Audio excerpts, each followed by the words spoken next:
রাত ৯টা। ঢাকার বনানীর একটা অফিসের দৃশ্য। ২৭ বছরের একটা ছেলে, নাম আসিফ। সকাল ৯টা থেকে অফিসে আছে, এখনো বের হতে পারেনি। ম্যানেজার একটু আগে বলেছে এই কাজটা আজকেই শেষ করতে হবে। ল্যাপটপে এক্সেল শিট খোলা, কিন্তু আসিফ কাজ করছে না। সে ফোনে একটা ট্রাভেল ভিডিও দেখছে, পাহাড়, নদী, খোলা আকাশ। হঠাৎ তার মাথায় একটা প্রশ্ন আসে, এটাই কি আমার বাকি জীবনের গল্প? বাইরে থেকে দেখলে আসিফের লাইফ পারফেক্ট, কিন্তু ভেতরে ভেতরে সে ক্লান্ত, সে খুশি না, সে শুধু চলছে। আর এই গল্পটা শুধু আসিফের না, এই গল্প ঢাকার বাসে বসে থাকা ছেলেটার, মেট্রো রেলে ফোন স্ক্রল করা মেয়েটার, তোমার, আমার। এটা আমাদের গল্প। সকালবেলা অ্যালার্ম বাজে, কাজে যাই, ট্রাফিকে আটকে থাকি, তারপর আবার সেই একই রুটিন। এই সাইকেলটা বছরের পর বছর ধরে চলে আসছে। অনেক সময় আমাদের পুরো জীবনটাই কেটে যায় এভাবে। একটা রিসার্চে দেখা গেছে ১০ জনের মধ্যে ৮ থেকে ৯ জন মানুষ তাদের কাজ নিয়ে সন্তুষ্ট না। তারা শুধু টাকা কামাচ্ছে, কিন্তু লাইফ এনজয় করছে না। এখন একটা প্রশ্ন, প্যাশন ফলো করা কি বিলাসিতা? না। আমরা সবসময় একটা কথা শুনে থাকি, ফলো ইয়োর প্যাশন, নিজের মনের কথা শোনো। একটা গল্প বলি। ৩৩ বছরের একজন নারী, নাম নাদিয়া। নাদিয়ার 2টো ছোট বাচ্চা। তার স্বপ্ন ছিল কেক বানানোর, কিন্তু সে নিজেকে বলতো এখন আর সম্ভব না। একদিন মেয়ের জন্মদিনে সে একটা কেক বানালো। পাশের বাসার একজন ভাবি কেক খেয়ে বলল এত মজার কেক সে আগে কখনো খায়নি। নাদিয়া সে কথার গুরুত্ব দেয়নি, কিন্তু ওই ভাবি তার কেকের কিছু ছবি তুলে ফেসবুক গ্রুপে পোস্ট করে দেয়। নাদিয়ার কোনো পেজ ছিল না, তারপরও সে 3টা কেকের অর্ডার পেয়ে যায়। এবার আসল গল্পে আসি। নাদিয়ার প্রথম অর্ডারের একটা কেক নষ্ট হয়ে যায়। নাদিয়া এতটাই কষ্ট পায় যে 2 দিন সে বাসায় রান্নাই করেনি।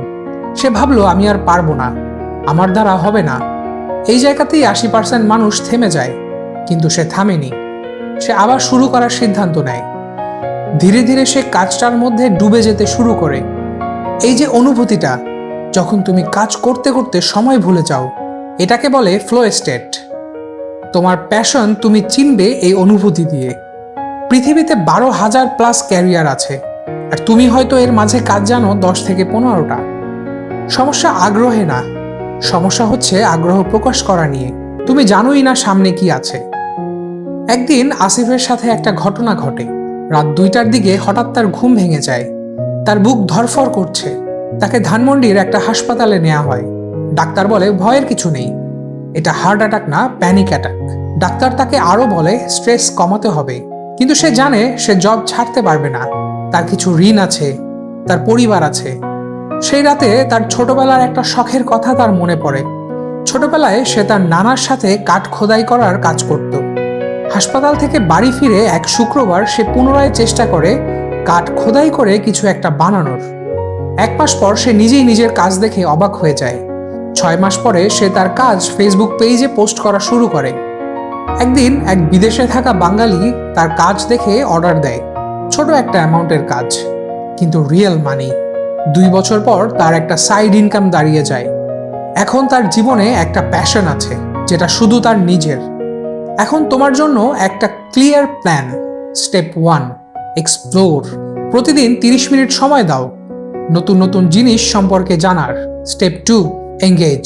শুধু জানলেই হবে না, চেষ্টা করতে হবে। একটা রুল মনে রাখবে, 20 ঘন্টা। যে কোনো স্কিলে 20 ঘন্টা সময় দিলে তুমি বুঝে যাবে তোমার এটা করতে ভালো লাগে কিনা। Step 3, Excel.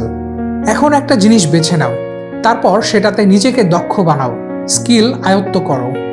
তোমার ভেতরে এখনো একটা ভার্সন আছে যে অনেক কিছু করতে পারতো, কিন্তু কখনো সুযোগ পায়নি। কিন্তু ওই ভার্সনটা এখনো পুরোপুরি শেষ হয়ে যায়নি।